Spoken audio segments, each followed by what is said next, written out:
The restaurant smelled like old money and newer lies. I could taste both in the air, something floral and expensive, mixing with the sharp bite of aged whiskey and leather, the kind of place where the silverware probably cost more than my entire month's rent. I shouldn't have been there.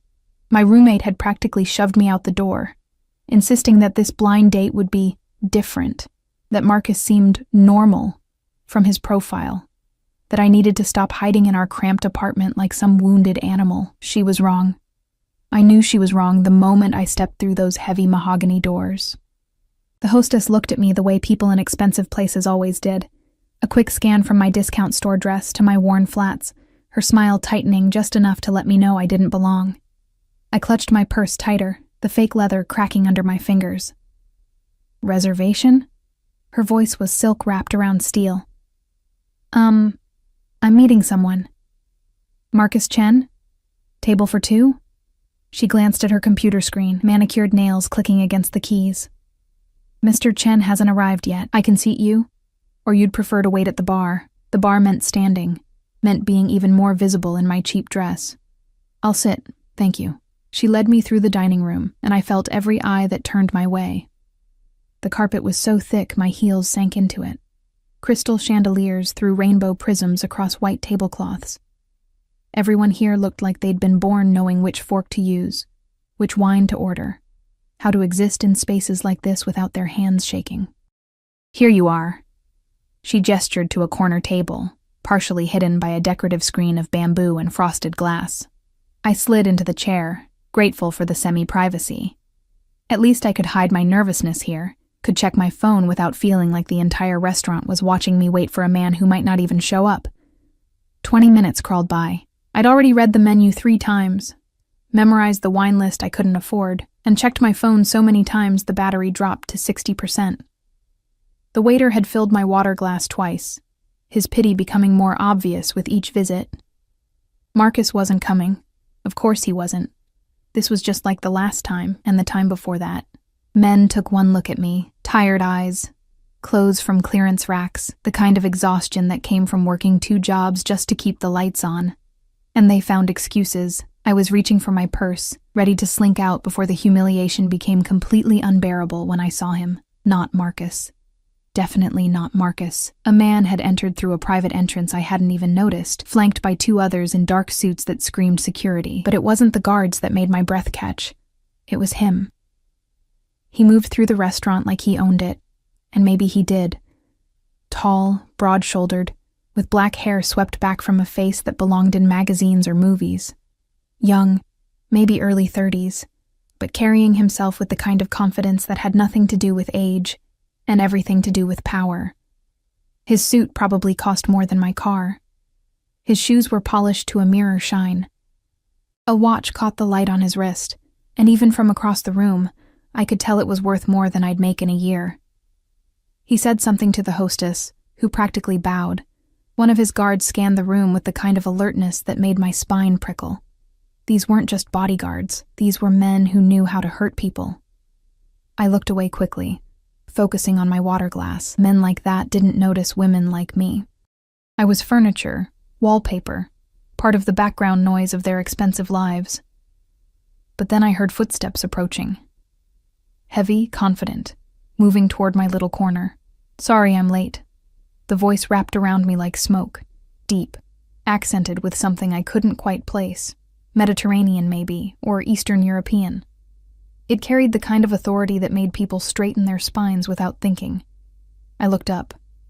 He was standing at my table, not near it, at it. Looking down at me with eyes so dark they were almost black, framed by thick lashes that should have been illegal on a man. This close, I could smell him. Something expensive and masculine, cedar and citrus and danger. My voice came out as a squeak. I cleared my throat, tried again. I think there's been a mistake. One corner of his mouth lifted. Not quite a smile. Something more predatory. Is there? He pulled out the chair across from me and sat down before I could protest. His movements were fluid, economical, like a panther deciding to rest. The 2 guards positioned themselves nearby, one by the decorative screen, one with a clear view of the entrance. Both of them watching everything except us. I'm waiting for someone, I managed, my heart hammering so hard I was sure he could hear it. A blind date. Marcus Chen. He leaned back in his chair, completely at ease in a way I would never be. And I was supposed to meet someone at table 12. It seems we're both in the wrong place, table 12. I glanced at the small number on our table. 14. Oh, God. The hostess had seated me at the wrong table, and he'd assumed. I should go, I said, starting to rise. I'm so sorry, I didn't mean to stay. It wasn't a request.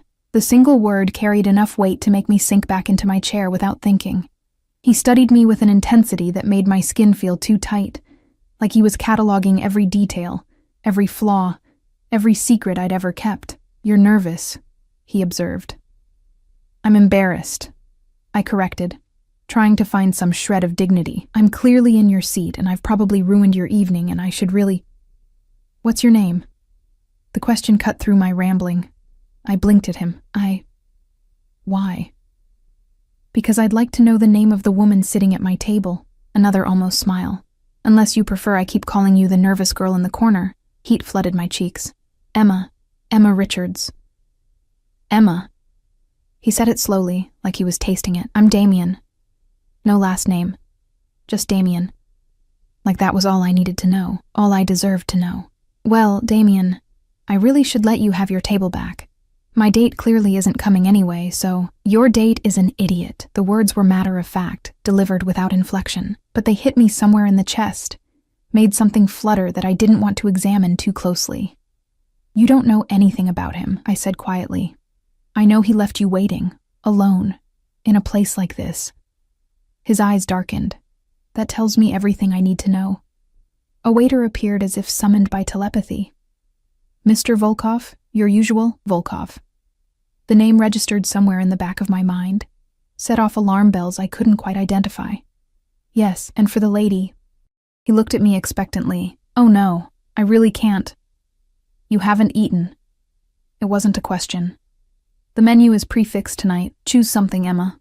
The way he said my name made my stomach flip. Like it was his now. Like I was. I looked at the prices and felt dizzy.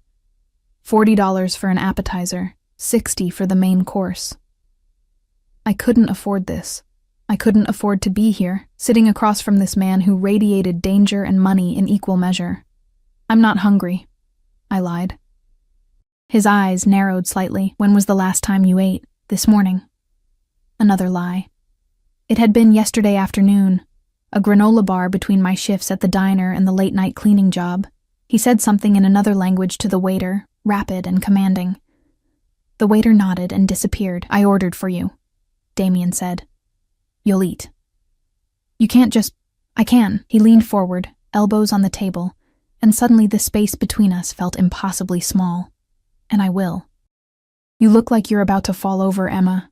When was the last time someone took care of you? The question was so unexpected, so intimate, that I couldn't breathe for a moment. No one had asked me that. Not in years.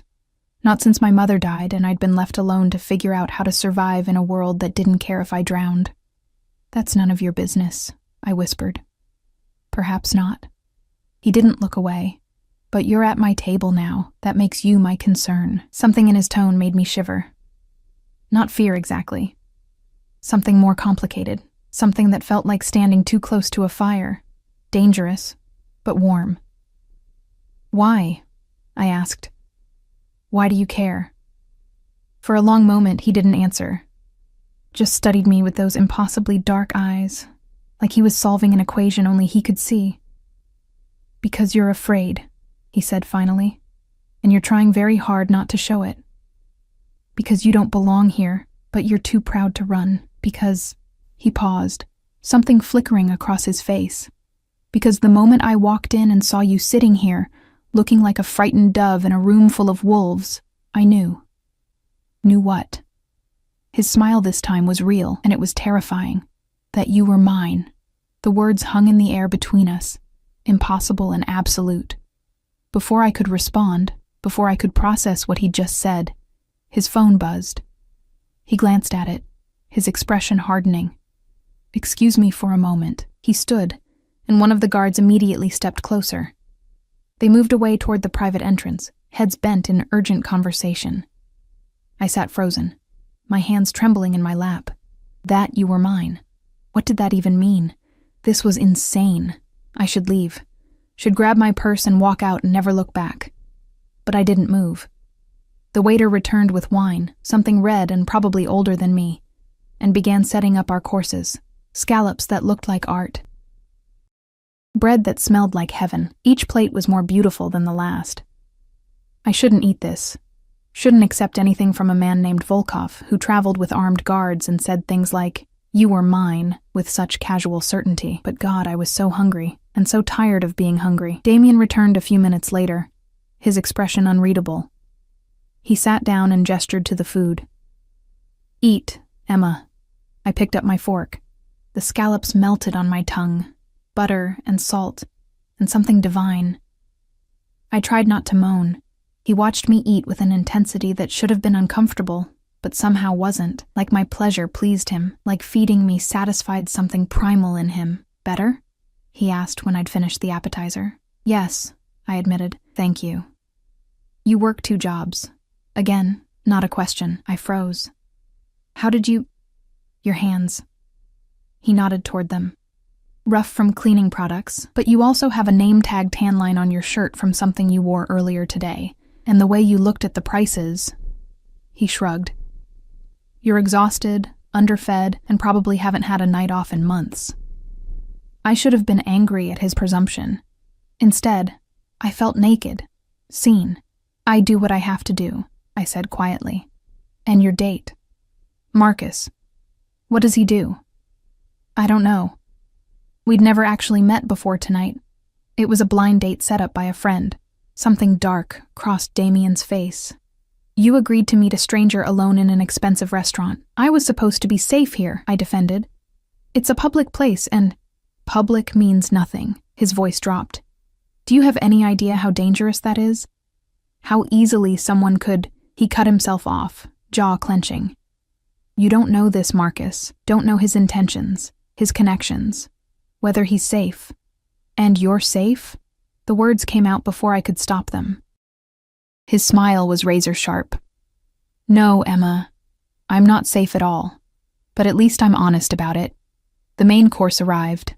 Lamb so tender it fell off the bone. Vegetables that tasted like they'd been grown in heaven's garden.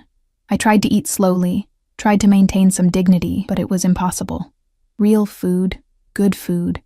After so long surviving on ramen and hope. "Why are you really here?" I asked between bites. "You obviously weren't expecting to find me at your table." "Business dinner," he said vaguely. "Someone who wanted to discuss partnerships. But he's not coming either." "How do you know?" His smile was cold. "Because 20 minutes ago, he learned what happens to people who waste my time." The temperature in our little corner seemed to drop 10 degrees. I set down my fork, my appetite suddenly vanishing. "What do you do, Damien?" I asked carefully. "For a living?" "I solve problems." He took a sip of wine, watching me over the rim of his glass. "And I collect things." "What kind of things?" "Beautiful things, rare things, things that don't know their own worth."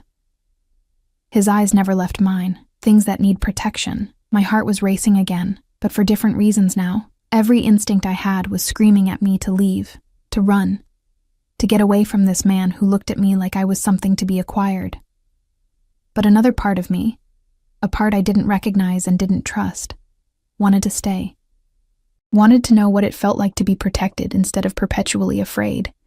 To be valuable to someone, even if that someone was dangerous. "I should go," I said, but I didn't move. "You should," he agreed, "but you won't." "Why not?" He set down his glass and leaned forward again, close enough that I could see gold flecks in those dark eyes. "Because you're curious. Because for the first time in years, you feel something other than tired. Because, you know—" He reached across the table, his fingers brushing my hand. The touch was electric.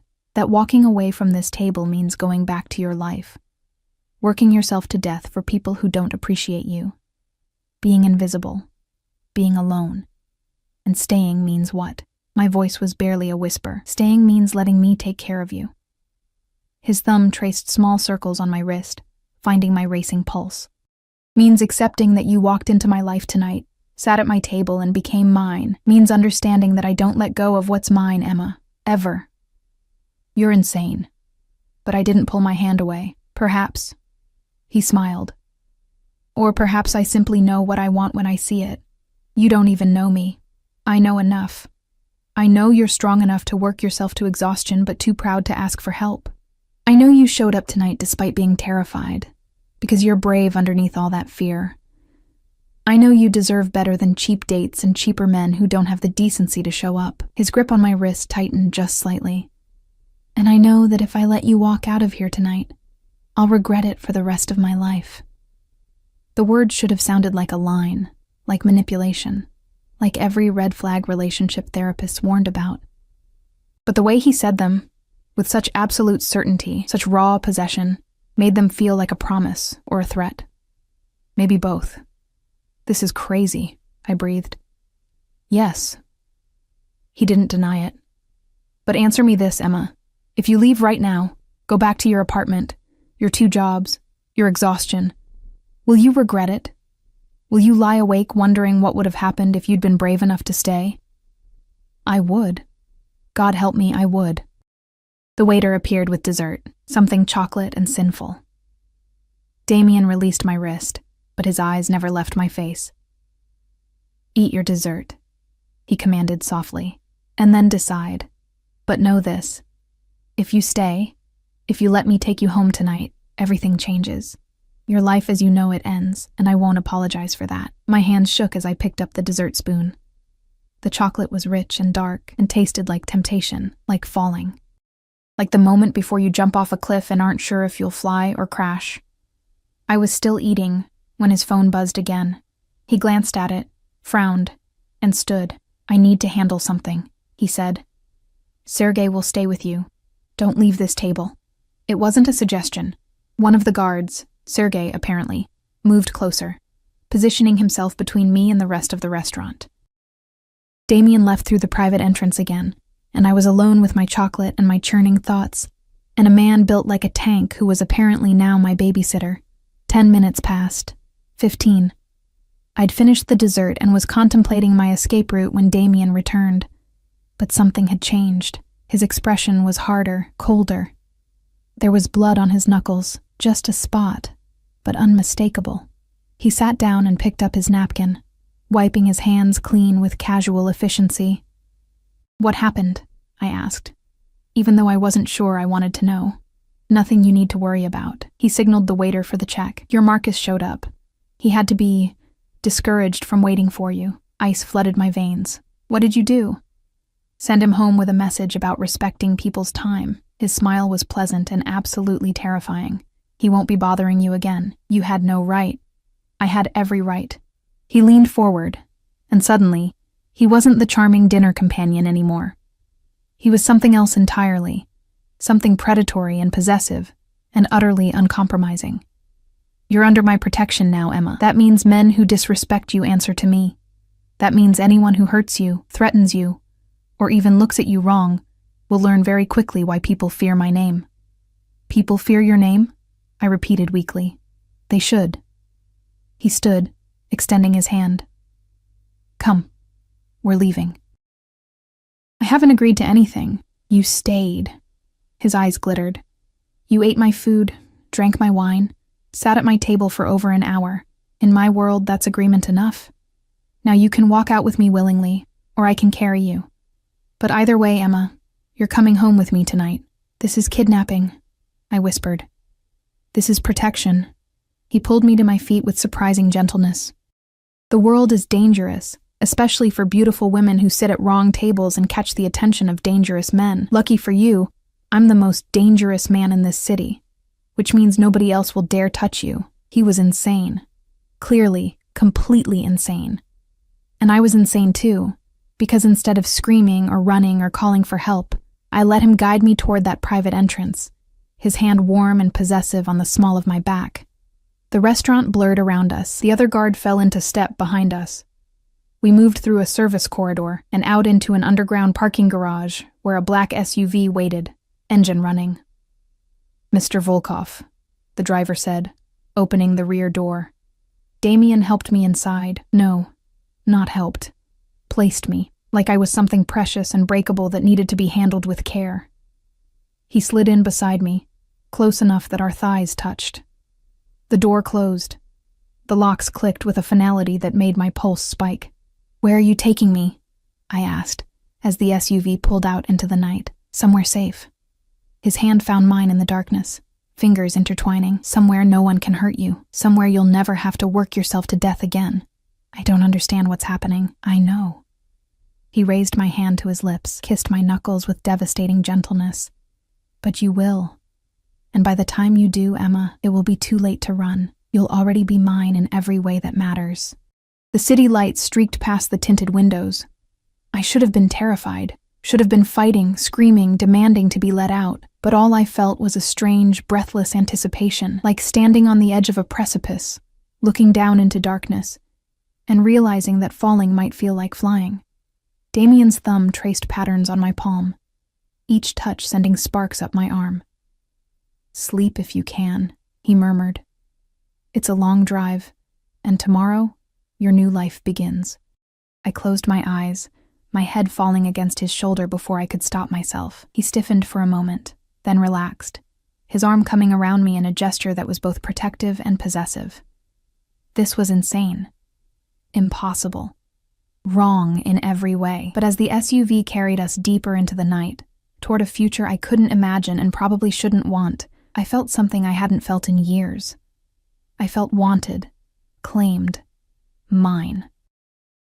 Even if I didn't fully understand yet what that meant, or what price I'd have to pay for it, I woke to silk sheets and confusion.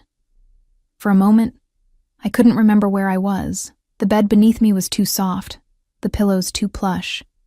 The air smelled like expensive fabric softener instead of the mildew that perpetually clung to my apartment. Sunlight filtered through curtains that probably cost more than my security deposit, casting everything in a golden glow that felt unreal.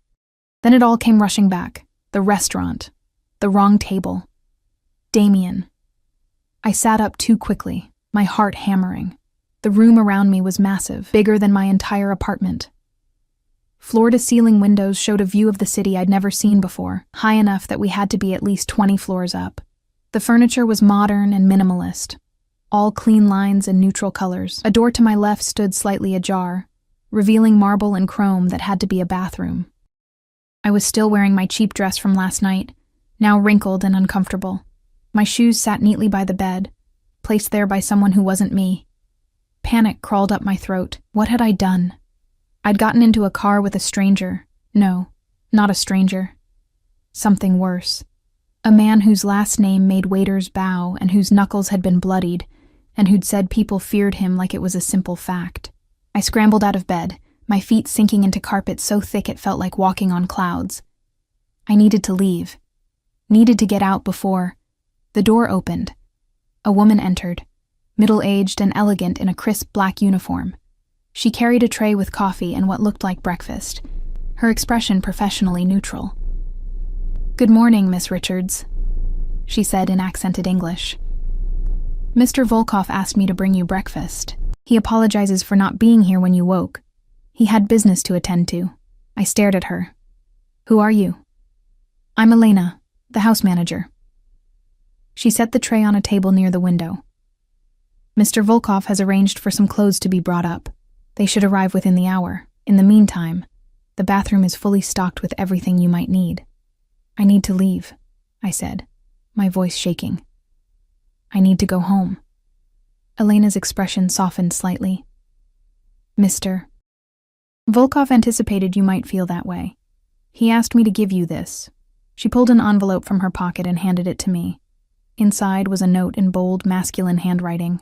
"Don't run, Emma. We need to talk. I'll be back by noon. Everything you need has been provided. D." And beneath it, my apartment keys. My stomach dropped.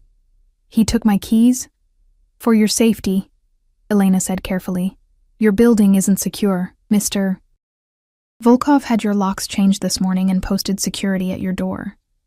Your roommate has been informed that you're safe and will explain the situation when you're ready. This couldn't be happening. This was insane. I'd been here less than 12 hours and he'd already taken over my life. changed my locks, invaded my privacy. He had no right, I whispered. Elena didn't respond to that. Instead, she gestured to the breakfast. Please eat, Miss Richards. You'll feel better with food in your stomach. She left before I could argue, the door closing with a soft click. I stood in the middle of that enormous room, my hands shaking, trying to process what was happening. He'd kidnapped me. That's what this was. Dressed it up in silk sheets and expensive breakfast, but it was still kidnapping. I should call the police, should scream, should do something other than stand here feeling strangely cared for. The coffee smelled incredible. My stomach growled, reminding me that the chocolate dessert last night was the only real meal I'd had in days. The tray held eggs Benedict, fresh fruit, pastries that looked like they came from a bakery that charged by the vowel. I sat down and ate, because I was too hungry not to. Because maybe on a full stomach I could think clearly, could figure out how to escape this golden cage. The eggs were perfect. The coffee was heaven. Everything tasted like it had been prepared by someone who actually knew what they were doing, unlike the burnt toast and instant coffee that comprised my usual breakfast. I was halfway through a croissant when the door opened again. Not Elena this time. Damien. He looked different in daylight, still devastatingly handsome, but somehow more real. His suit was different from last night. Charcoal gray this time, perfectly tailored. His hair was slightly damp like he'd recently showered. He carried himself with that same predatory grace, but there was something else in his eyes as they found me. Something almost uncertain. You're eating, he said, and he sounded relieved. Good. You changed my locks. I set down the croissant, my appetite vanishing. You went to my apartment without my permission and changed my locks. I also paid your rent for the next 6 months and settled your credit card debts. He moved further into the room, closing the door behind him. Your landlord was happy to accept my offer. The room spun. My debts? How did you even— I have resources, Emma, and I use them to protect what's mine. I'm not yours. The words came out too loud, too desperate. You can't just decide that and expect me to go along with it, can't I? He moved closer, each step deliberate. You're here, aren't you? You ate my food, slept in my bed, accepted my protection. At what point does it stop being kidnapping and start being salvation? I stood, backing away from him until I hit the window. This is insane. You're insane. I don't even know you. Then let me tell you. He stopped a few feet away, giving me space, but not enough. Never enough. My name is Damien Volkov. I'm 32 years old. I was born in Moscow but raised in a dozen different cities as my father built his empire. I speak 6 languages. I don't believe in God, but I believe in loyalty, in family, in protecting what belongs to me. His eyes burned into mine. And you belong to me now, Emma. Whether you understand that yet or not, people don't belong to other people, I said. But my voice wavered. In my world, they do. He pulled out his phone, tapped something, and held it out to me. Do you know what your Marcus was planning to do last night? I looked at the screen. It showed text messages, conversations about me, about the restaurant, about how I was an easy target and desperate enough to go along with anything, plans to drug my drink, to take me somewhere private, too. I stopped reading, bile rising in my throat. He's part of a trafficking ring, Damien said quietly, pocketing his phone. They target vulnerable women through dating apps, promise romance, and deliver hell. You would have disappeared last night, Emma, and no one would have looked very hard for a broke waitress with no family. The room tilted. I grabbed the window frame for support. That's why I had your locks changed, he continued, why I posted guards, why I'm not letting you go back to that life. Because now that you've been seen with me, now that I've claimed you, you're a target. My enemies will assume you mean something to me. They'll try to use you, hurt you, take you. He stepped closer, his voice dropping. And I will burn this city to the ground before I let that happen. So I'm a prisoner, I whispered. No. You're protected. He reached out, his hand cupping my cheek with surprising gentleness. There's a difference. I don't see one. Then let me show you. His thumb brushed my cheekbone. "Stay here today. Let me prove to you that this isn't a cage, that this is a sanctuary, that I can give you everything you've been denying yourself while you worked yourself to death for scraps. And if I still want to leave?" Something dark flickered in his eyes. "Then we'll discuss it. But give me today, Emma. One day to show you what your life could be." I should have said no. Should have demanded he take me home immediately, locks changed or not. But I looked into those dark eyes and saw something that terrified me more than his threats or his guards or his blood-stained knuckles. I saw certainty, absolute, unwavering certainty that I was his, and that he would never let me go. And God help me. Part of me wanted to surrender to it. "One day," I heard myself say. His smile was devastating. One day. He kept his distance for the rest of the morning, giving me space to shower and change into the clothes that arrived as promised. Designer labels I'd only seen in magazines. Everything in my exact size. I didn't want to think about how he knew my measurements. The bathroom was a dream. Heated marble floors, a shower with 6 different settings, products that smelled like luxury. I stood under the hot water until my skin was pink, trying to wash away the confusion and fear and strange, dangerous want that kept creeping in. When I emerged, wrapped in a towel that was softer than any clothing I owned, Elena was waiting with more options. Casual clothes, business wear, evening gowns, everything I could possibly need. "Mr. Volkov wasn't sure of your style," she said apologetically. He erred on the side of variety. I chose jeans and a simple sweater. The most normal things I could find, though even these probably cost more than a week's wages. They fit perfectly, of course. Everything in this place was perfect, polished, designed to trap me in comfort.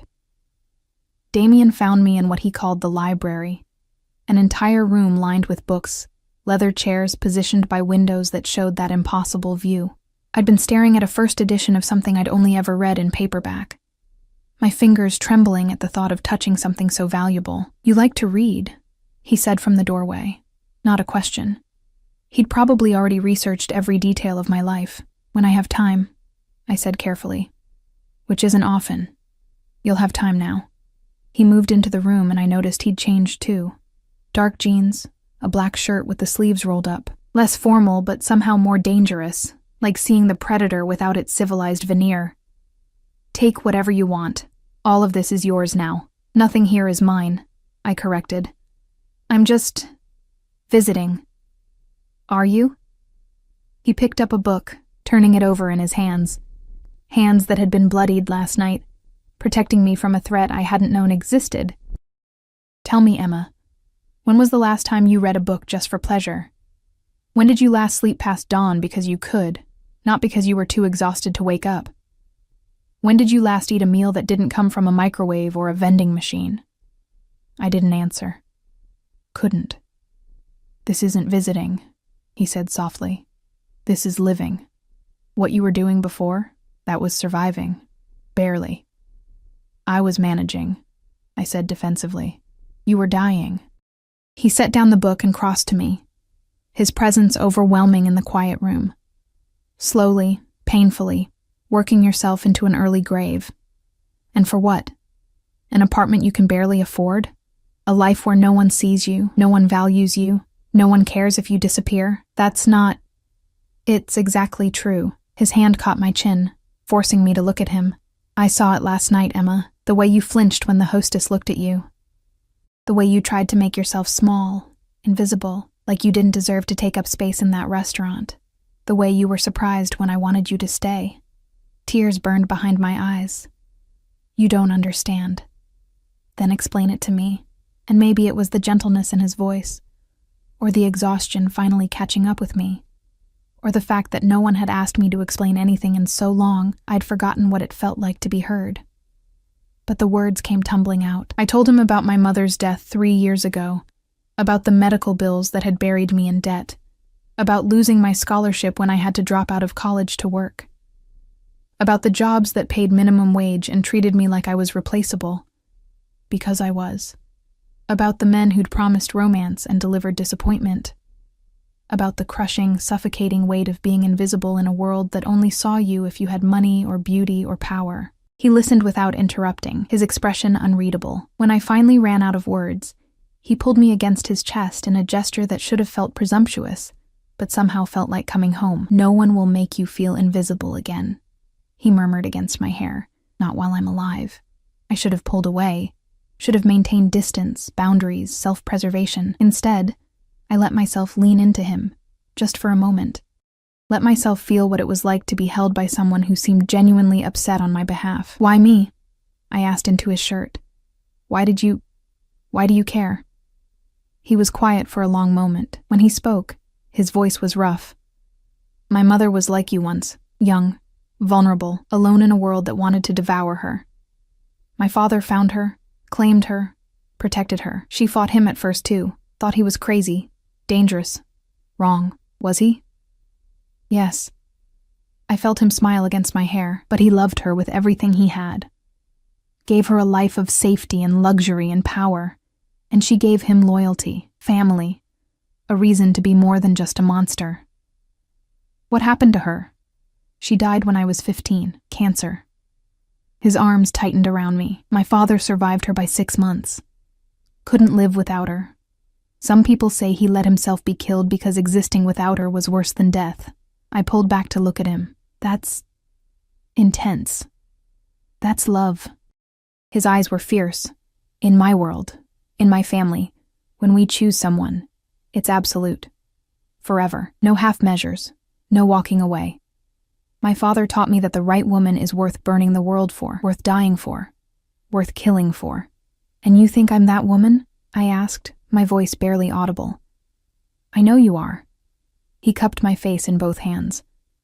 "From the moment I saw you in that restaurant, looking lost and brave and so damn beautiful it hurt to breathe, I knew. You were meant to sit at my table, Emma. Meant to walk into my life and change everything." "That's not how it works," I protested weakly. "People don't just belong together because they sat at the wrong table, don't they?" He leaned closer, his lips nearly brushing mine. "You felt it too. That pull, that recognition. Like something in you knew something in me. And vice versa. I had felt it. Still felt it.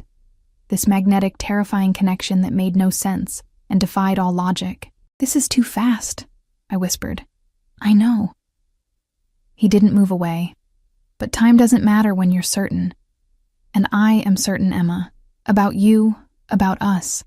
About the fact that letting you walk away would be the biggest mistake of my life. What if I'm not certain? Then I'll wait." His thumb traced my lower lip, and I shivered. "I'll wait, and I'll prove myself. And I'll show you every day that you made the right choice by staying. But I won't let you go. I won't let you return to a life that was killing you. I won't risk losing you to men like Marcus, or poverty, or despair. That's not your decision to make, isn't it?" His smile was sharp. "I made it the moment I sat down at your table and decided you were mine. The only decision you have to make now is whether you fight it or accept it. Those aren't real choices." "No," he agreed, "but they're the only ones I'm offering." He kissed me then, and it wasn't gentle. It was possession and promise and claim all at once. His mouth was demanding, taking what he wanted, showing me exactly what he'd meant about not doing anything halfway. I should have pushed him away, should have slapped him, screamed, maintained my dignity and independence. Instead, I kissed him back. My hands fisted in his shirt, pulling him closer even as my mind screamed warnings. He tasted like coffee and danger, and something darker I couldn't name. His hands slid into my hair, angling my head for deeper access, and I let him. Let him consume me, claim me, mark me as his in the most primal way possible. When he finally pulled back, we were both breathing hard. "Say you'll stay," he commanded, his voice rough. "Say you'll give this a chance." "I'll stay," I heard myself whisper. "For now." His smile was triumphant and terrifying. "For now is enough. For now becomes forever, Emma. You'll see." And looking into his dark, certain eyes, I was afraid he might be right. The rest of the day passed in a blur of luxury and subtle captivity. Damien gave me a tour of the penthouse, Yes, penthouse, because of course he lived at the top of a building that probably had its own zip code. There was a gym, a pool, a theater room, a kitchen that looked like it belonged in a restaurant. "I don't cook," he said, when I stared at the marble and chrome, "but the staff does. Tell Elena what you want, and it's yours." "I used to cook," I said quietly. "Before everything. My mom and I would make dinner together every Sunday." Something softened in his expression. "Then cook here, whenever you want. The kitchen is yours." It was a small thing, but it felt significant.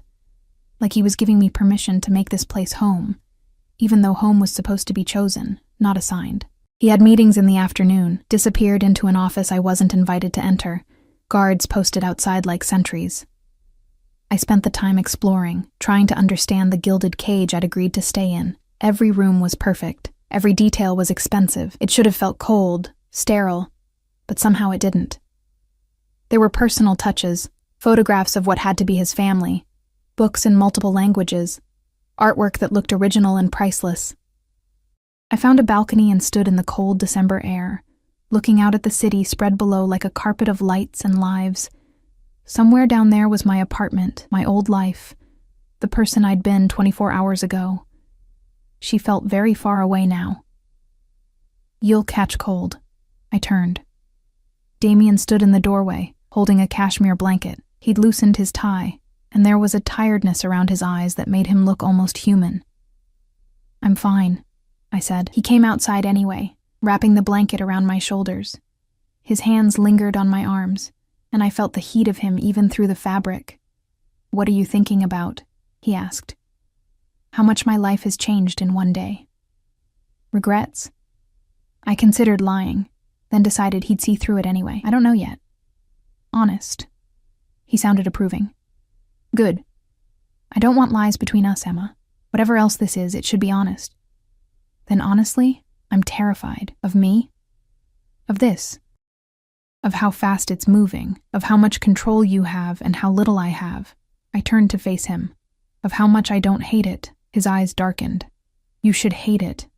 You should be fighting tooth and nail to escape. The fact that you're not," he cupped my cheek, "that tells me everything I need to know." "What does it tell you?" "That you need this as much as I need you. That somewhere deep down, you're tired of fighting alone. That you want someone to take care of you, protect you, make decisions so you don't have to carry everything yourself." He was right, and I hated that he was right. "That doesn't make this okay," I said. "No. But it makes it real." He leaned his forehead against mine. "Stay, Emma. Not just for today. Stay and let me show you what life can be when you stop surviving and start living. And if I can't adapt to your world, if I can't handle whatever it is you do, whoever you really are, then we'll figure it out together." His hand slid down to my waist, pulling me closer. "But you're stronger than you think. You survived 3 years of hell alone. You can survive anything." Night fell while we stood there, wrapped in cashmere and tension, and the strange, fragile thing growing between us. The city lights came on, thousands of tiny fires fighting against the darkness. "Come inside," Damien said eventually. "Dinner's ready." We ate in a dining room that could have seated 20, just the two of us at one end of an enormous table. The food was incredible, some kind of pasta that melted on my tongue, wine that probably cost more than my car. "Tell me about your work," I said, because I needed to understand what I'd walked into. "What do you want to know?" "The truth. Not whatever sanitized version you think I can handle." He studied me for a long moment, then set down his fork. "I run a business empire. Import-export, real estate, investments. Much of it is legitimate. Some of it isn't. I have enemies who would kill me given the chance. I have allies who fear me enough to stay loyal. I make decisions that affect thousands of lives, and not all of those decisions are kind." "Are you a criminal? By whose definition?" He smiled, but it didn't reach his eyes. "I break laws that I consider unjust.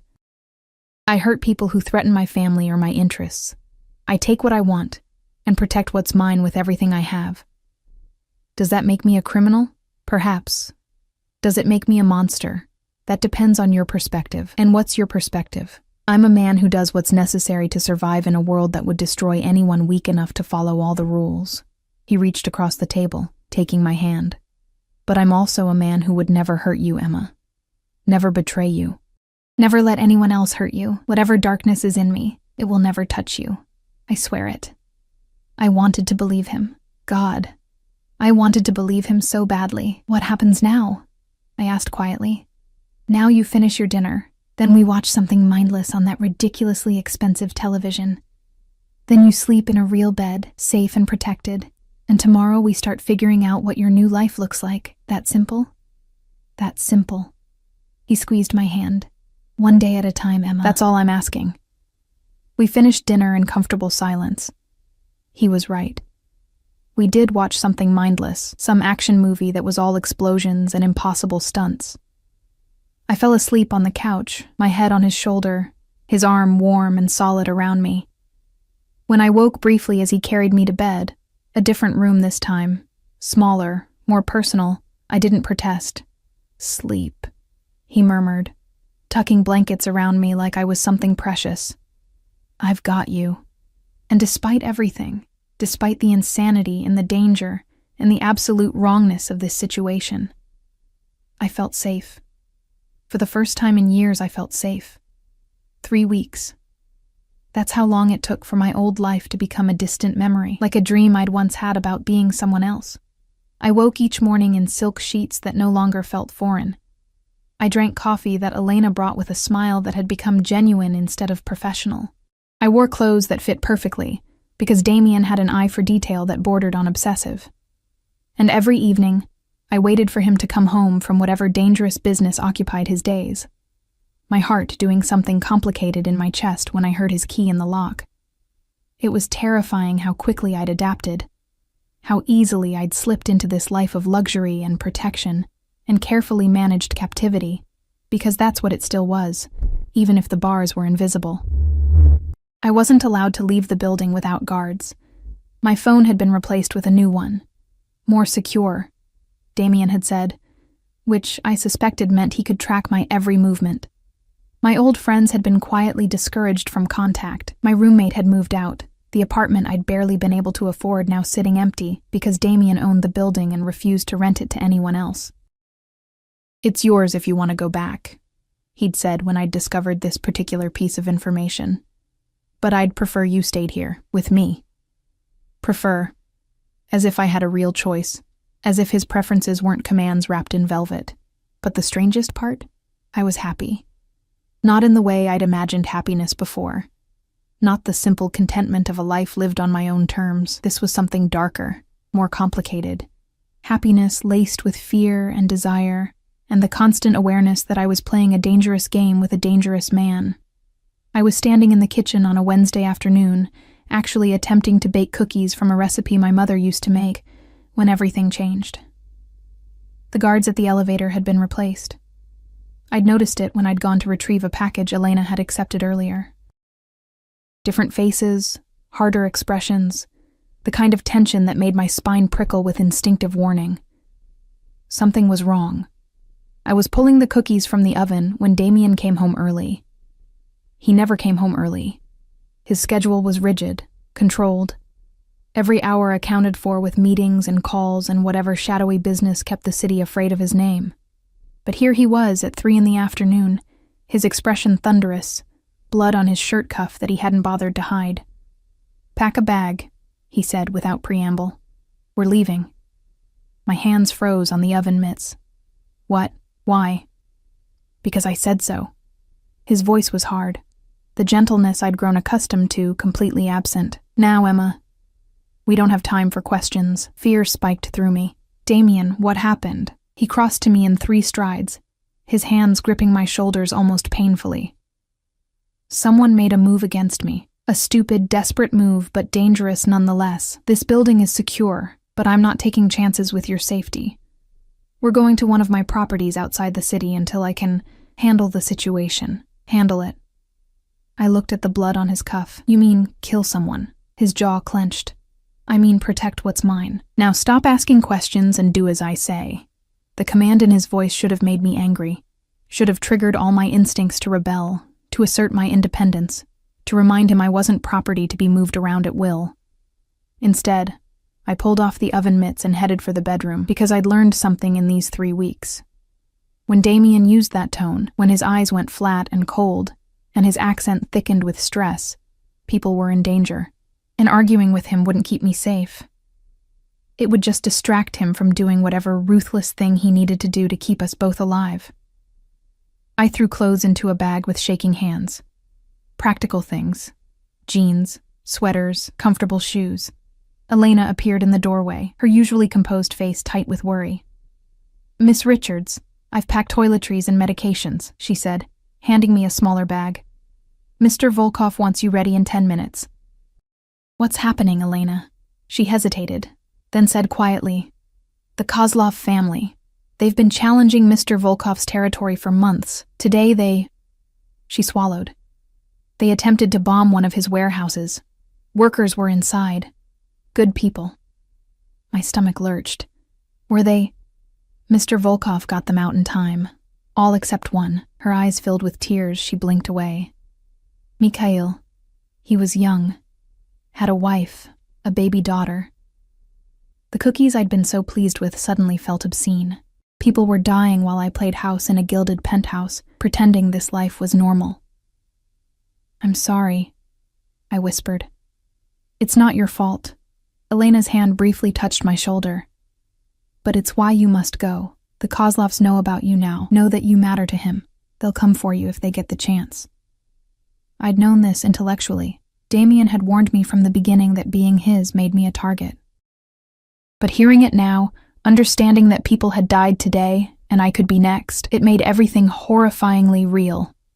Damien appeared in the doorway, changed into black tactical gear that made him look like exactly what he was, a man prepared for violence.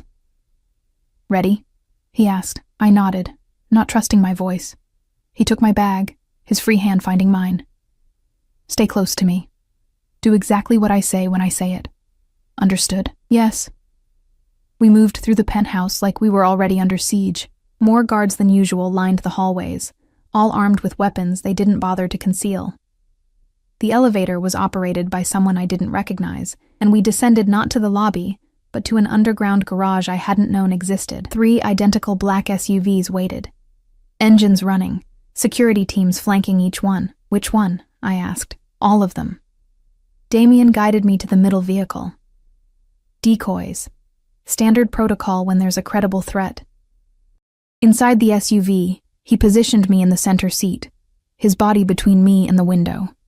2 guards sat in front, another vehicle ahead of us, one behind.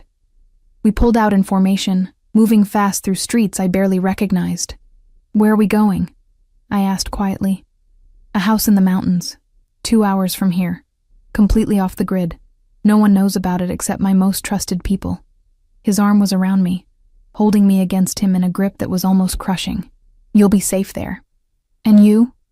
His expression was grim. "I'll stay with you tonight. Make sure you're secure. Then I have to go back and end this." "End this," I repeated. "You mean start a war?" "No. I mean finish one that someone else started." His hand cupped my face, forcing me to look at him.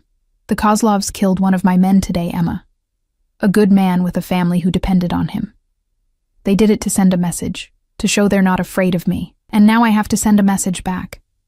One that ensures no one ever makes that mistake again. How many people will die? As many as necessary. No hesitation. No remorse. This is my world, Emma. This is what I meant when I said I'd do what's necessary to survive. The Kozlovs drew first blood. Now I finish it, or I look weak. And weakness in my world is death. I wanted to argue. Wanted to tell him there had to be another way. That violence only bred more violence. That surely there was a solution that didn't involve killing. But I looked into his eyes and saw something that made the words die in my throat. He was afraid. Not for himself. For me. Every ruthless decision, every brutal plan, it all came back to keeping me safe. I'd become the thing he protected above all else. Even above his own humanity. "I'm sorry," I said, not sure what I was apologizing for. For being a weakness he couldn't afford. For making him care enough to risk everything. For not running when I should have. Don't be. He kissed my forehead, and his lips lingered there like a benediction. "You're the only good thing in my life, Emma. The only pure thing I haven't destroyed. I'd burn the entire world to ash before I let anyone hurt you." The words should have sounded romantic. Instead, they sounded like a threat, not to me, but to everyone else who might dare to come between us. We drove in tense silence for 2 hours, winding through roads that became increasingly isolated.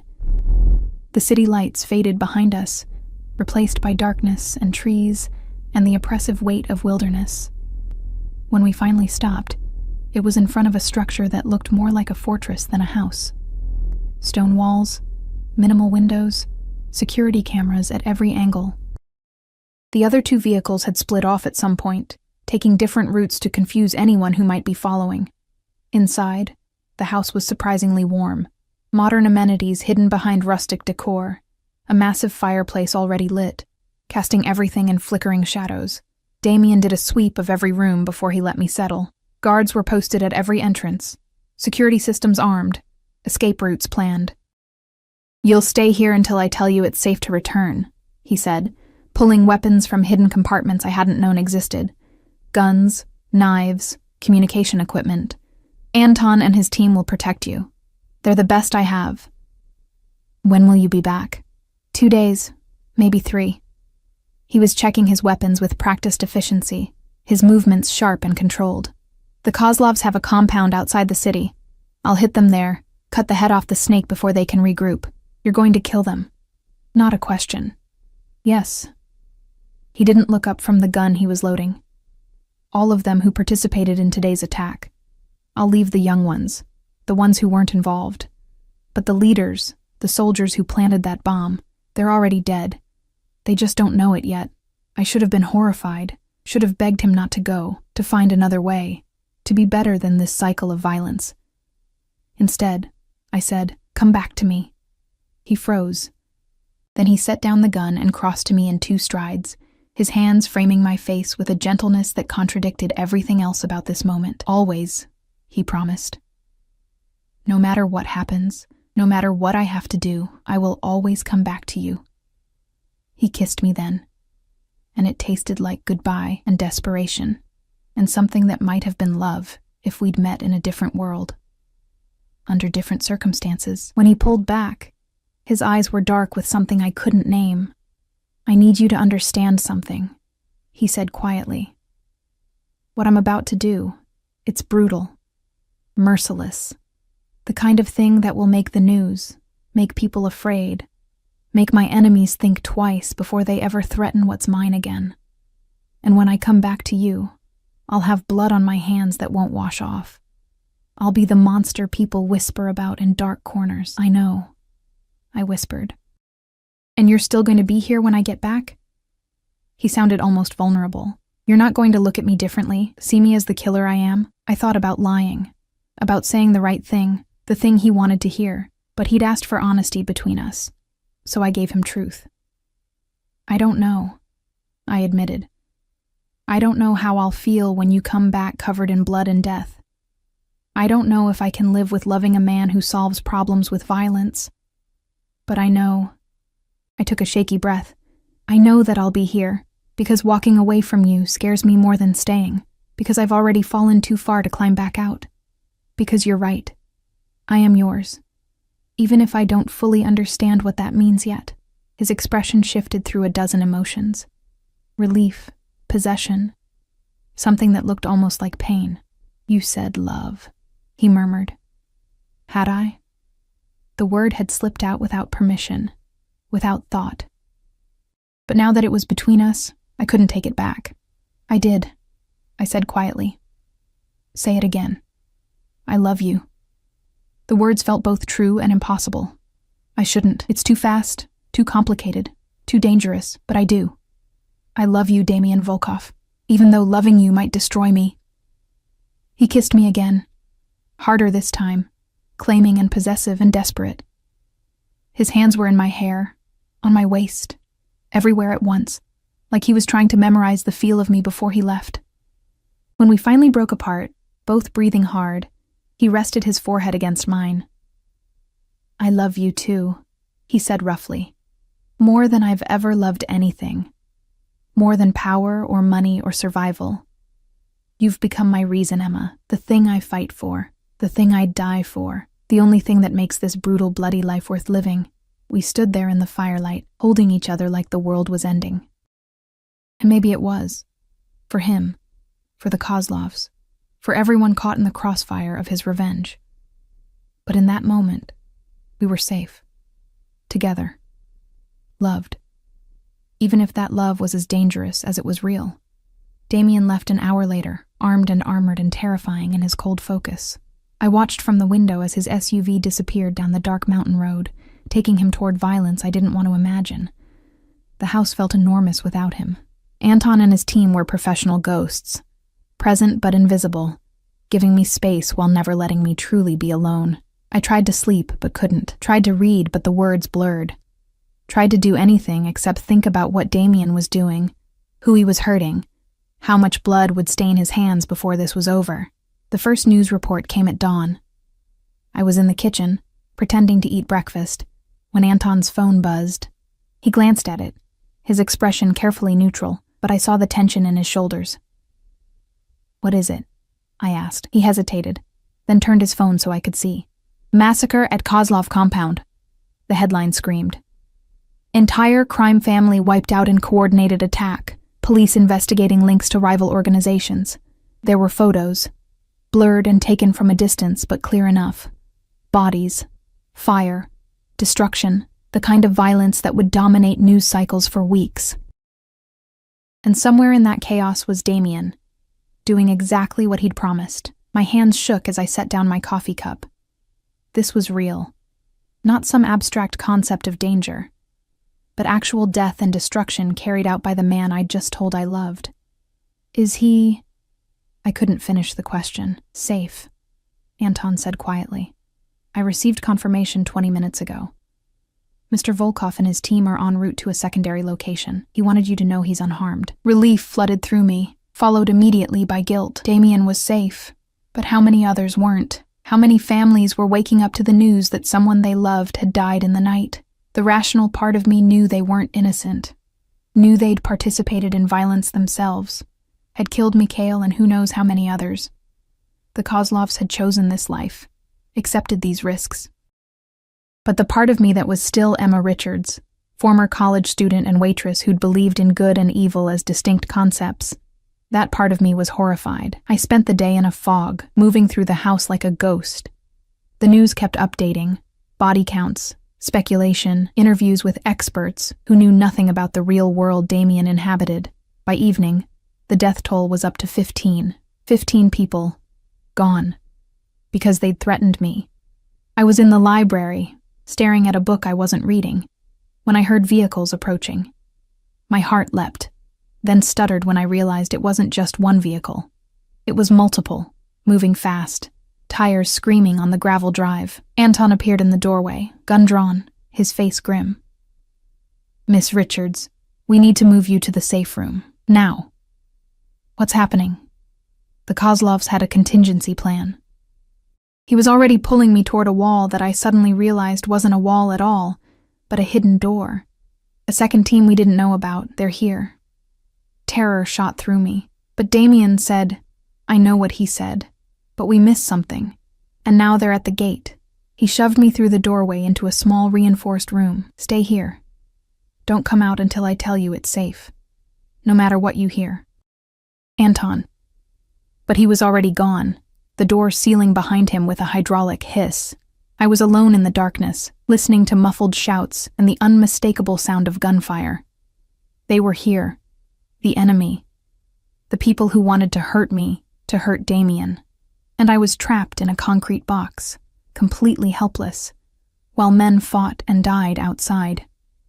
The gunfire intensified, something exploded, close enough to shake the walls. I pressed myself into the corner, my hands over my ears, trying to block out the sounds of violence. How long did it last? Minutes? Hours? Time became meaningless in the dark. Finally, silence. Terrible, absolute silence. I waited, my breath coming in panicked gasps.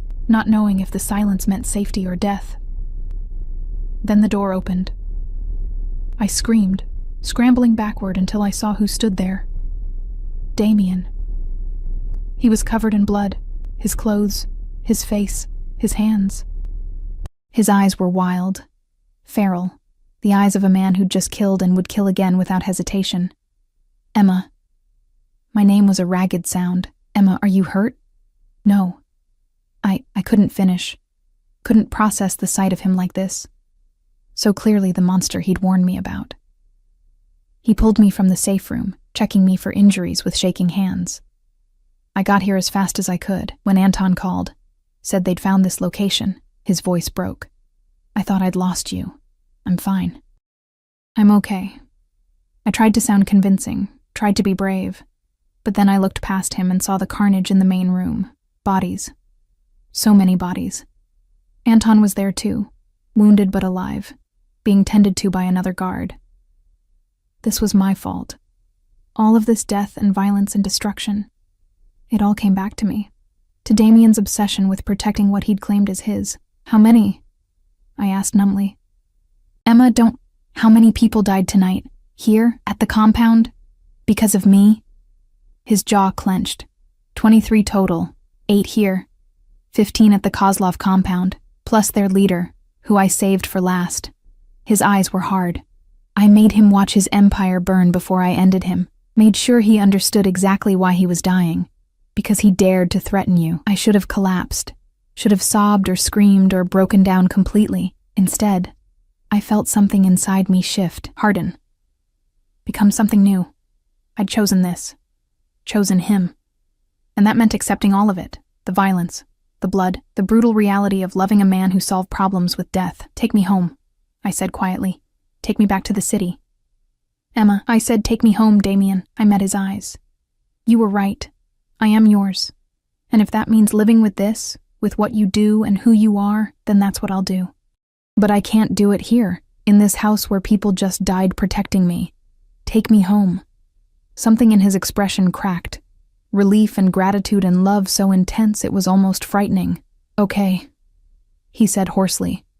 Okay, we'll go home. He wrapped a coat around me. Mine was inside, unreachable past the bodies, and led me to his SUV. The drive back was silent, his hand gripping mine so tightly it hurt. But I didn't pull away, because I'd made my choice, and there was no going back now. The penthouse felt different when we returned. Not physically. Everything was exactly as we'd left it, pristine and untouched. But something had shifted in the air, in the space between Damien and me, in the very foundation of whatever this relationship had become. I'd seen the truth now, not the sanitized version he'd tried to protect me from, but the raw, brutal reality of his world. Blood and death and the kind of violence that made headlines. And I'd chosen to come back anyway. That choice changed everything. Damien was quieter in the days that followed. Watchful. Like he was waiting for me to break, to finally realize what I'd gotten myself into and run screaming. His guards were everywhere now, visible, armed, constantly alert. The building had become a fortress, and I was the treasure they were all protecting. It should have felt suffocating. Instead, it felt necessary, because the nightmares had started. Every night, I woke gasping, the sound of gunfire echoing in my ears, the image of bodies burned into my mind. And every night, Damien was there, pulling me against his chest, murmuring in Russian until the terror subsided enough for me to breathe. I'm sorry, he said one night, his voice rough in the darkness. I'm so fucking sorry, Emma. You shouldn't have seen that. Shouldn't have been anywhere near it. But I was. I whispered against his shoulder, and I can't unsee it. I know. His arms tightened around me. If I could take it back, shield you from all of it, I would. But I can't. This is who I am. This is my world. And now it's yours too. I chose it, I reminded him. Reminded myself. Did you? Or did I take away all your other options until choosing me was the only thing left? I pulled back to look at him. Even in the darkness, I could see the self-loathing in his eyes, the guilt that ate at him despite all his talk of necessity and survival. You gave me a choice that night in the restaurant, I said quietly. Stay or go. I stayed. Everything that came after, yes. You were controlling and possessive, and you made decisions for me. But I could have fought harder, could have demanded you let me go, could have called the police, my friends, anyone. I cupped his face. I didn't. Because some part of me wanted this. Wanted you. Wanted to be claimed and protected and loved by someone who would burn the world for me. That's not healthy, Emma. No, it's not. I kissed him softly. But it's honest. And you said you wanted honesty between us. He crushed me against him then, his face buried in my hair, his breathing ragged. I don't deserve you. Probably not. But you have me anyway. We made love that night with a desperation we hadn't felt before, like we were both trying to prove something. That we were alive, that we'd survived, that what we had was worth the blood price we'd paid for it. His hands were gentle despite the violence they'd committed. His kisses were reverent despite the death on his conscience. And when he whispered my name like a prayer, I answered with his like an absolution. Afterward, lying tangled in silk sheets, his fingers tracing lazy patterns on my spine, he said, I need to tell you something. My stomach tightened. Nothing good ever followed those words. Okay. The Kozlovs weren't the only threat. They were just the most immediate. He sat up, pulling me with him, so we were facing each other in the darkness. My world has layers, Emma. Enemies I've made over years of building my empire. Rivals who see any weakness as an opportunity. And you. He touched my face. You're both my greatest strength and my greatest weakness now. So, what are you saying? I'm saying that what happened at the mountain house won't be the last time someone tries to use you against me. I'm saying that this life, our life, will always have this element of danger, always. His eyes were intense, and I need to know if you can live with that. Really live with it. Not just survive it, but accept it as the price of being with me. I thought about lying, about saying yes immediately, about being brave and strong and everything he needed me to be, but honesty. We'd promised honesty. I don't know, I admitted. 3 weeks ago, I was a waitress worried about rent and student loans. Now I'm... what? A mob boss's girlfriend? His prisoner? His obsession? I laughed, but it came out bitter. I don't even know what to call myself in your world.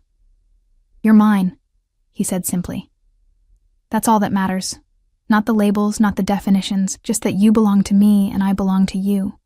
And if that's not enough, if I wake up one day and realize I can't do this anymore, his expression went cold, then we'll have a problem. A problem. I studied him. Would you let me go? The silence stretched between us, heavy with unspoken truths. No, he finally said. I wouldn't. I can't. You're too deep in my world now, Emma. You know too much. You've seen too much, and more than that. His hand slid to the back of my neck, possessive and gentle at once. I love you too much to let you walk away. Even if you hate me for it. I should have been terrified, should have recognized this for the toxic, dangerous obsession it was. Instead, I felt something settle in my chest. A strange kind of peace. Because at least it was honest. At least he wasn't pretending this was a fairy tale where I could leave whenever I wanted. He was showing me exactly what this was. A beautiful, brutal cage that I'd walked into willingly and would never walk out of. Then I guess I better learn to live with it, I said quietly. His relief was palpable. I'll make it worth it. I swear to you, Emma. I'll give you everything you could ever want. Everything except freedom, and if all I want is you, then you already have everything. He kissed me again, sealing the twisted bargain we'd just made. And somewhere in the back of my mind, I heard my old self screaming warnings I chose to ignore. Life settled into a new rhythm after that night. Damien took steps to integrate me into his world properly, not just as the woman who lived in his penthouse, but as someone who belonged there, someone who mattered. First came the meetings with his inner circle. Men who'd known him for years, who'd fought beside him, who controlled various pieces of his empire. They looked at me with undisguised curiosity at first, trying to figure out what made me special. What hold I had over a man who'd never shown interest in a serious relationship before. Victor was the first to warm up to me. Damien's second in command, a bear of a man with scars on his face, and surprising gentleness in his eyes when he spoke about his own wife and children. "You're good for him," he told me one afternoon when Damien was handling a crisis in another room. "I've known him 15 years, and I've never seen him care about anything beyond power and revenge. But you've made him human again." "I'm not sure that's a good thing," I said. In this world, it's everything." He leaned forward, his expression serious. "A man with nothing to lose is dangerous. But a man with something to protect? He's unstoppable. You've given Damien a reason to build instead of just destroy. Don't underestimate the power of that." Then came the questions about my past, my family, my education. Damien wanted to know everything, and not just for security reasons. He seemed genuinely interested in the person I'd been before him, the dreams I'd abandoned when my mother died. "You wanted to be a teacher," he said one evening, reading through files his people had compiled on me. "Elementary education. That was a long time ago," I said, uncomfortable with how thoroughly he'd researched me. "Before I had to drop out. Why can't you go back?" I laughed. "Because I have no money, no way to pay for school, and no time even if I did. You have me." He set down the file. "You have access to more money than you could spend in a lifetime. You have time because you don't need to work. You have everything you need to finish your degree, Emma, if you want to." The offer caught me off guard. "You'd let me go to school? Let you?" He raised an eyebrow. "I'm encouraging you. You're too smart to spend your days doing nothing. And having a purpose, something that's yours, will make this life easier to bear." It was a surprisingly thoughtful gesture from a man who'd kidnapped me and refused to let me leave. But that was Damien. A constant contradiction of brutality and tenderness, control and care. I enrolled in online classes the following week. Nothing that required me to physically attend a campus. Damien's paranoia wouldn't allow that. But enough to feel like I was reclaiming some piece of my old dreams. The studying gave me something to focus on besides the violence that occasionally erupted around us. Because it did erupt. Damien's world was never truly peaceful. There were nights when he came home covered in blood that wasn't his, mornings when I'd overhear phone conversations about shipments and territories and people who'd been handled, afternoons when strange men would visit the penthouse, and I'd be asked to stay in the bedroom until they left. But there were also quiet moments. Sunday mornings when he'd make me breakfast, badly, but with such concentration that I didn't have the heart to complain. Evenings when we'd curl up on the couch and he'd help me study, his knowledge of history and literature surprisingly extensive. Nights when he'd hold me and tell me stories about his childhood in Moscow, about his parents' legendary love story, about the family he'd lost, and the empire he'd built from their ashes. I was falling deeper in love with him, and that terrified me almost as much as the violence did. 3 months after the Kozlov massacre, something unexpected happened. I was studying at the kitchen table when Elena rushed in, her face pale. "Miss Richards, there's someone here to see you. She says she's your aunt." My aunt. I hadn't thought about her in years. My mother's sister, who'd cut contact after Mom got sick, who'd refused to help with medical bills or funeral costs, who'd made it clear I was on my own. "I don't want to see her," I said immediately. "She's claiming you're being held against your will," Elena said quietly. "She's threatening to call the police if she doesn't see you." Damien appeared in the doorway, his expression dark. "How did she find this address?" "I don't know, sir. But she's in the lobby with building security and she's making a scene." I could see the calculation in Damien's eyes, weighing the options, considering the angles, deciding whether this woman was a threat or just a nuisance. "Let her up," I said before he could make the decision for me. "I'll talk to her." "Emma, she's my family, Damien, the only family I have left. Whatever her reasons for being here, I need to see her." He didn't like it, but he nodded. 5 minutes, and I'm staying in the room. My Aunt Margaret looked older than I remembered. Her clothes were wrinkled, her makeup smudged, and there was something desperate in her eyes that made my stomach turn. "Emma," she breathed when Elena showed her in. "Oh, honey, I've been so worried about you. Really." I kept my voice flat, because the last time we spoke, you told me you couldn't help with Mom's funeral expenses, said you had your own problems to worry about. She flinched, I know. I know I wasn't there for you when you needed me, but I'm here now. Because I heard..." She glanced at Damien, who stood behind me like a dark shadow. "I heard you were involved with dangerous people. That you might be in trouble. I'm fine." "Are you?" She stepped closer. "Because the Emma I knew wouldn't be living in a penthouse with a..." She lowered her voice. "With a criminal. Wouldn't be surrounded by armed guards and..." "The Emma you knew was struggling to survive," I interrupted. "Working herself to death for pennies. Alone. Invisible. Is that really the life you want me to go back to?" "It's better than this."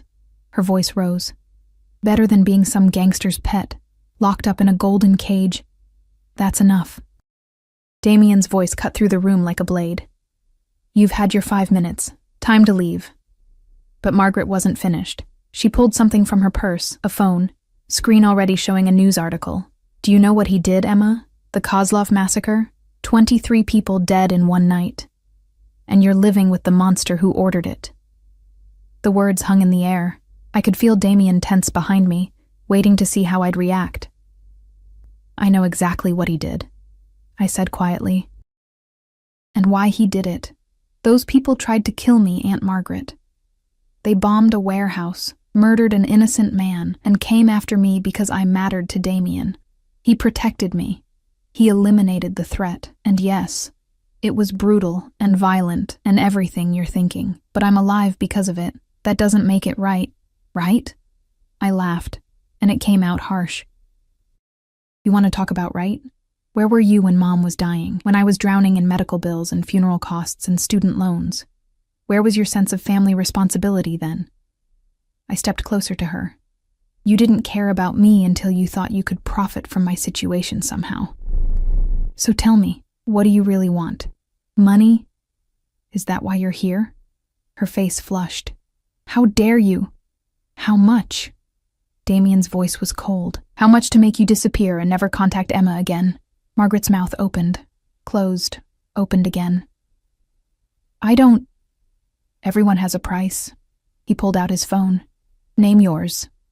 The desperation in her eyes was answer enough. She wasn't here out of concern. She was here because she'd somehow learned about Damien's wealth and saw an opportunity.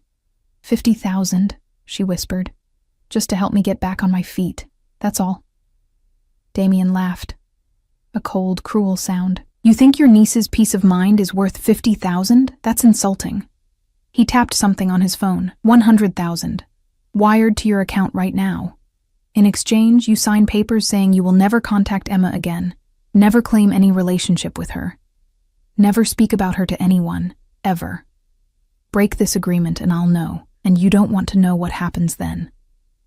Margaret's hands shook as she stared at the phone. 100,000? Take it or leave it. You have 10 seconds to decide. I'll take it. The words tumbled out. "I'll sign whatever you want." Damien gestured to Elena, who'd been standing quietly in the corner. "Get the papers. Our legal team has them ready." Of course they did. He'd anticipated this somehow, prepared for it like he prepared for everything. 15 minutes later, Margaret was gone. $100,000 richer and legally prohibited from ever being part of my life again. I stood at the window, watching the street below, feeling strangely empty. "I'm sorry," Damien said quietly behind me. "For what? Buying off my only living relative?" I turned to face him. "You probably did me a favor. She was never really family anyway. Not where it counted. Still, you deserved better than that. I deserve you." The words came out before I could stop them. "Flawed and violent and possessive as you are, you've been more family to me in these few months than she ever was. You protect me, care for me, see me. That's more than anyone else has done in years." He pulled me against his chest, his arms wrapping around me like he could shield me from everything painful in the world. "You'll never be alone again, Emma. I promise you that." I believed him. Because Damien Volkov was many things. Criminal, killer, monster. But he kept his promises, even the dangerous ones. That night, lying in bed with Damien's heartbeat steady under my ear, I realized something fundamental had shifted. I wasn't pretending anymore, wasn't telling myself this was temporary, that I'd eventually find a way back to my old life. That life was gone, burned away by the man who held me like I was his most precious possession. And I was okay with that. More than okay. I was happy. It was a twisted, complicated, morally questionable happiness, but it was real. "What are you thinking about?" Damien murmured, his fingers tracing patterns on my shoulder. "How much I've changed," I admitted. 3 months ago, I would have been horrified by everything about this life. The violence, the control, the way you've taken over every aspect of my existence. But now I can't imagine being anywhere else. With anyone else. I propped myself up to look at him. Does that make me broken? That I've adapted so quickly to something that should terrify me? It makes you a survivor. His hand cupped my face. You've spent your whole life adapting to circumstances beyond your control. This is no different. You're doing what you need to do to survive. Except this time, survival looks like silk sheets and security instead of minimum wage and exhaustion. Is that all this is? Survival? No. His thumb brushed my cheek. This is love. Complicated, messy, probably unhealthy love. But love nonetheless. Probably unhealthy? I laughed. Damien, this is the textbook definition of an unhealthy relationship. And yet you're smiling. I was. Despite everything, despite the blood and the violence and the moral compromises I'd made, I was genuinely happy. I love you, I said. Even though I probably shouldn't, I love you, he replied. Even though I definitely don't deserve you. We fell asleep like that, wrapped around each other, two broken people who'd found something twisted and beautiful in each other's damage. And somewhere in the city below, in the world Damien ruled with blood and fear, his enemies were plotting, his empire was shifting, his future was uncertain. But in that moment, in that bed, with the woman he'd claimed as his own finally accepting her place at his side, he had everything that mattered. 6 months after sitting at the wrong table, I stood in front of a mirror wearing a wedding dress that cost more than my mother's entire medical treatment. The irony wasn't lost on me. The dress was stunning, ivory silk that flowed like water, delicate lace at the shoulders, a train that seemed to go on forever. My hair had been styled by someone who probably charged more per hour than I used to make in a week. Diamonds glittered at my throat and ears, gifts from Damien that came with their own security detail. I looked like a princess, felt like a prisoner playing dress-up. "You're beautiful, Miss Richards," Elena said softly, adjusting my veil. "Mr. Volkov won't be able to breathe when he sees you." Miss Richards. In a few hours, I'd be Mrs. Volkov. Emma Volkov. The name of a woman who'd chosen to marry a monster because she'd fallen in love with the man underneath.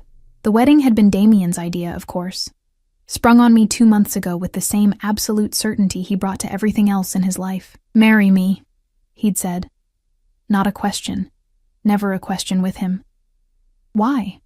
I'd asked, genuinely curious. "We're already living together. I'm already yours in every way that matters. What difference does a piece of paper make?" His answer had been simple and devastating. "Because I want the world to know you're mine. Because I want legal claim to you in every jurisdiction that recognizes marriage. Because when my enemies look at you, I want them to see not just my woman, but my wife. And because..." He'd paused, something vulnerable flickering in his eyes. "Because you deserve to be more than just the woman I keep in my penthouse. You deserve my name, my ring, my vows. You deserve everything, Emma." I'd said yes. Not because I felt I had a choice. Though by then, I'd learned that I did have choices, just different ones than before, but because I wanted it, wanted to be bound to him in every way possible, legal and otherwise, wanted to stop pretending that what we had was temporary or could be walked away from. The ceremony was small, just his inner circle and a handful of people I'd met through my online classes, who'd become something like friends. No one from my past life. Margaret was long gone, bought off and legally forbidden from contact. My old roommate had moved on, probably grateful to be free of my drama. There was no one left who remembered the old Emma, the girl who'd worked 2 jobs and dreamed of something better. That girl had died in an expensive restaurant 6 months ago, been reborn as someone new, someone harder, someone who could love a killer and sleep peacefully beside him. The venue was one of Damien's properties. a restored mansion outside the city, surrounded by enough security to protect a head of state, because that's what this was, really.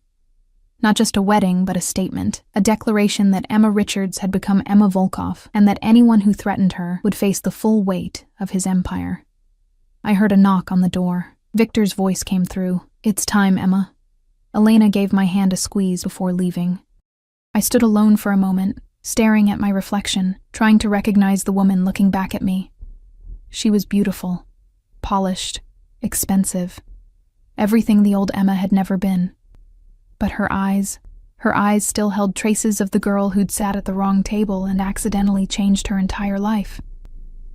Victor was waiting in the hallway, looking uncomfortable in his formal suit. "You look beautiful," he said gruffly. "Damien's a lucky man." "Am I lucky?" I asked quietly. He considered this seriously.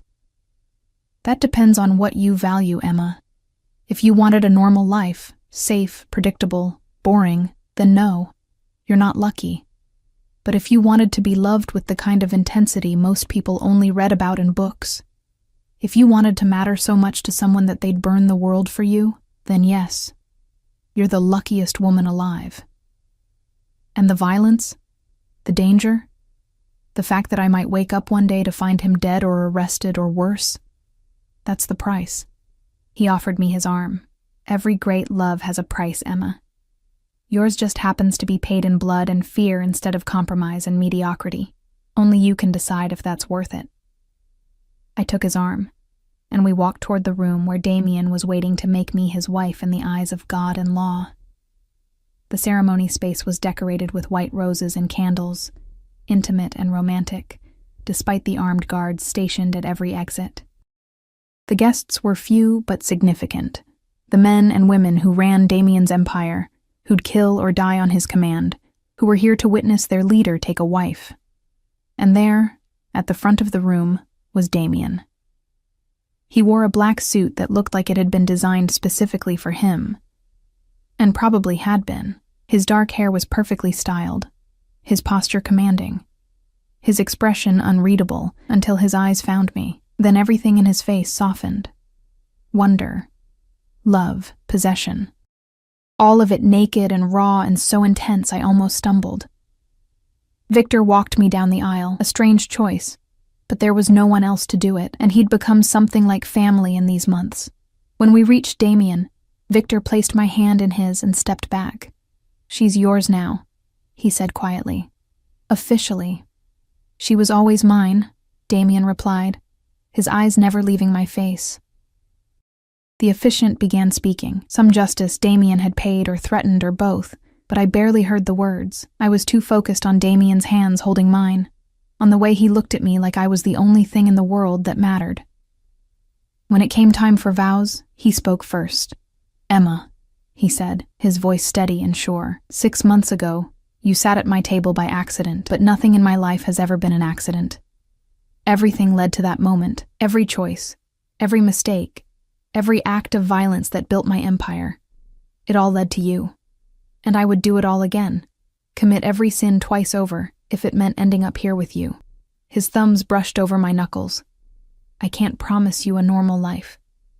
Can't promise you safety or peace or anything resembling conventional happiness, but I can promise you this. I will love you with everything I have until the day I die. I will protect you from everything and everyone who tries to hurt you.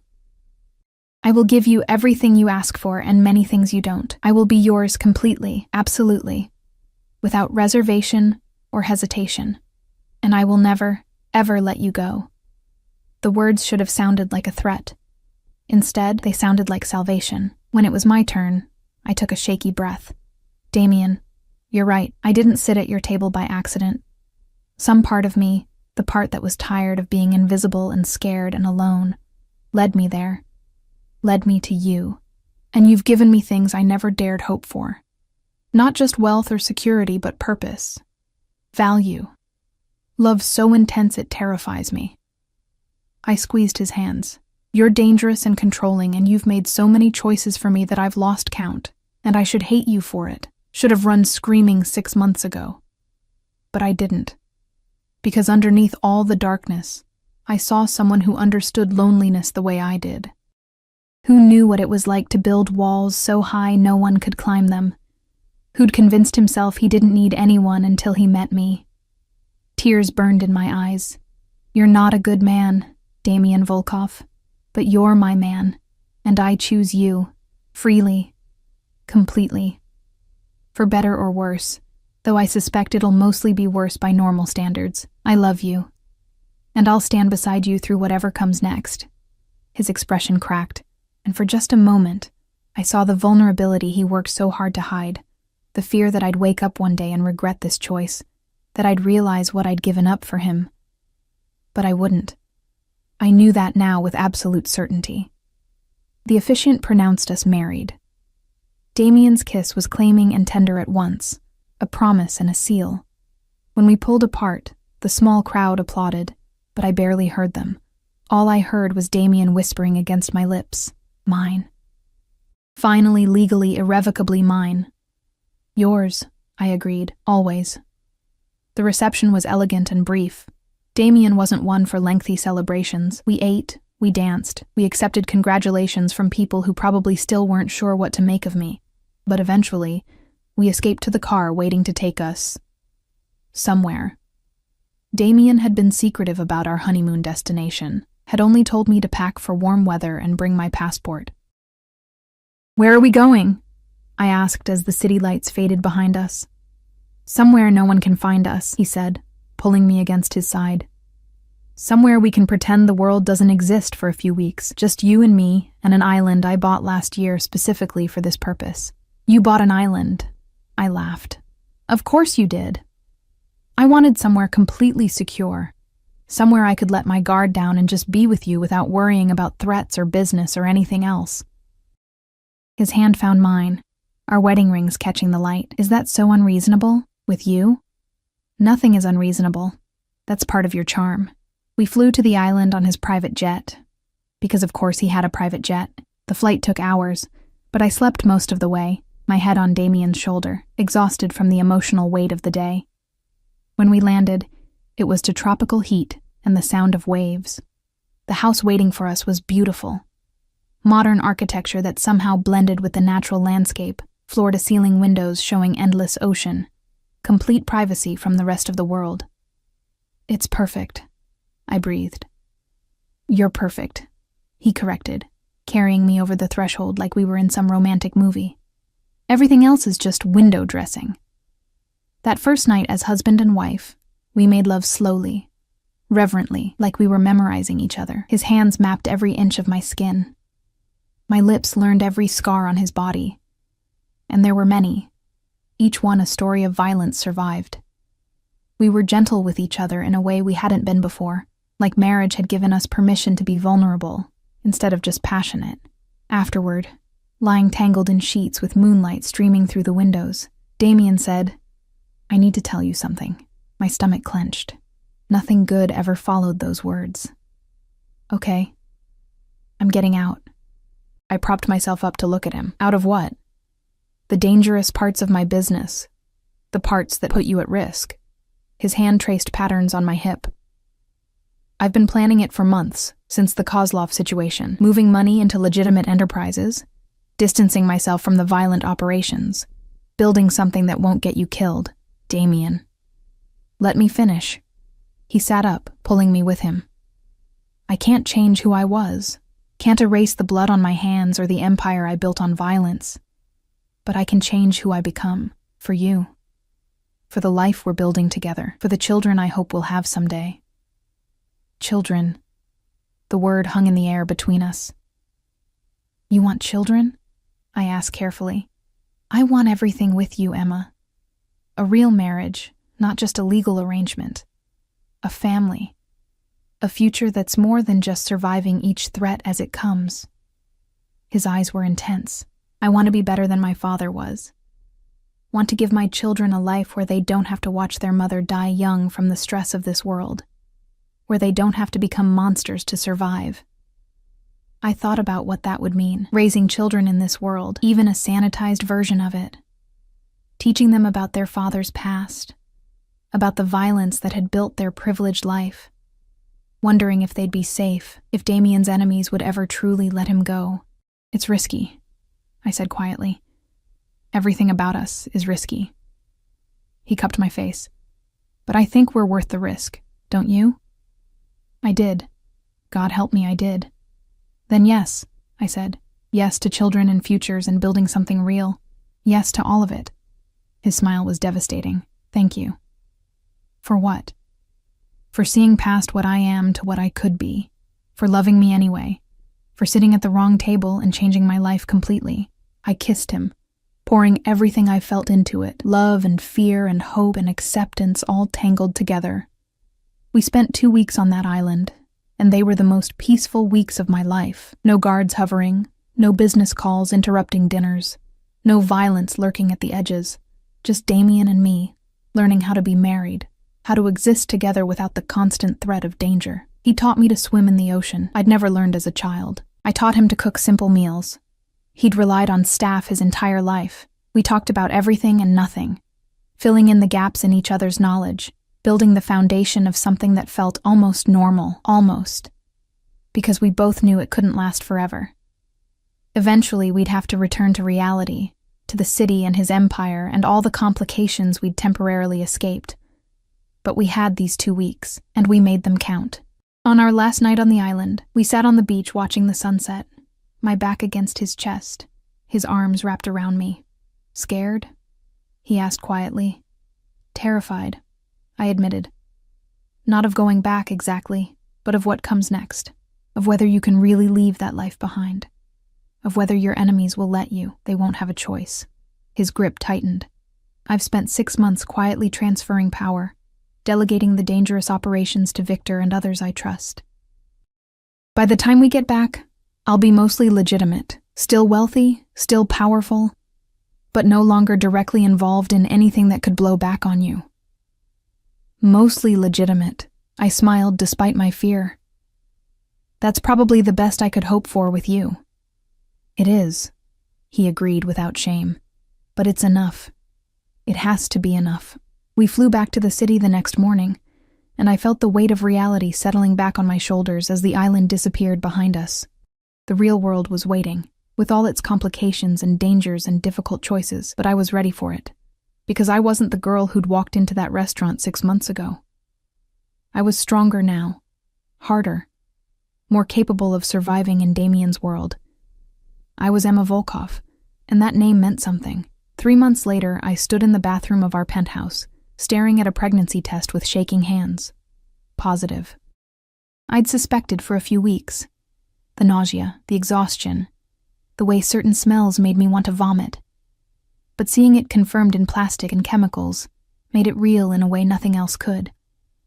I was pregnant, carrying Damien's child, about to bring a new life into this complicated, dangerous, beautiful world we'd built together. The door opened. Damien stood there, still in his suit from whatever business meeting he'd just come from, his expression shifting from concern to understanding as he saw what I held. "Is that positive?" I said, my voice barely a whisper. "I'm pregnant, Damien." For a long moment, he just stared at me. Then he crossed the room in 3 strides, pulled me into his arms, and kissed me like I was the most precious thing in the universe. "I love you," he murmured against my hair. "I love you so much, Emma. Thank you. Thank you for this, for staying, for giving me everything I never knew I needed." "Are you happy?" I asked, needing to hear it. Happy doesn't begin to cover it. He pulled back to look at me, and his eyes were wet. "You've given me a future, Emma, a reason to be better than I was, a family to build and protect and love. You've given me everything." And looking at him, this dangerous, violent, impossibly loving man, I realized I felt the same way. I'd sat at the wrong table 6 months ago, met a man I shouldn't have met, made choices I shouldn't have made, accepted a life I shouldn't have accepted. But somehow, impossibly, I'd ended up exactly where I belonged, in the arms of a monster who loved me like I was his salvation. Carrying his child, building a future that was complicated and dangerous, and absolutely perfectly mine. "I love you," I said. "Even though you're controlling and possessive and you probably kidnapped me." "Definitely kidnapped you," he agreed with a smile. Best decision I ever made. Worst decision I ever made, I countered. But also the best. He kissed me again, one hand moving to rest on my still flat stomach where our child grew. We're going to be good at this. The family thing. The normal thing. We're never going to be normal, Damien. No, he agreed, but we'll be us. And that's better. Epilogue. 2 years later, I stood in the doorway of the nursery, watching Damien rock our daughter to sleep. Anastasia, named after his mother, had his dark hair and my eyes, and she'd wrapped him completely around her tiny finger from the moment she was born. She's asleep, I said softly. He looked up, his expression so tender it made my heart ache. 5 more minutes, I smiled, leaning against the doorframe. This was my life now. Not perfect, not normal, but mine. Damien had kept his promise, moved away from the violent parts of his empire, built something safer for our family. There were still guards, still security measures, still traces of the world he'd come from. But the immediate danger had faded. He'd become the man he'd promised he would be. Not a saint. He'd never be that, but a father who loved fiercely, a husband who protected completely, a man who'd chosen family over empire. And I'd become someone I never imagined I could be. Strong enough to survive in his world, brave enough to build a life in it, wise enough to know that love didn't have to be perfect to be real. Finally, Damien laid Anastasia in her crib, kissed her forehead, and came to me. His arms wrapped around me from behind as we both watched our daughter sleep. Any regrets? He asked quietly. About sitting at the wrong table? About staying when I should have run? About marrying you and having your child and building this insane life together? I turned in his arms to look at him. Not a single one. Good. He kissed me softly. Because you're stuck with me forever, Emma Volkov. I know, I said.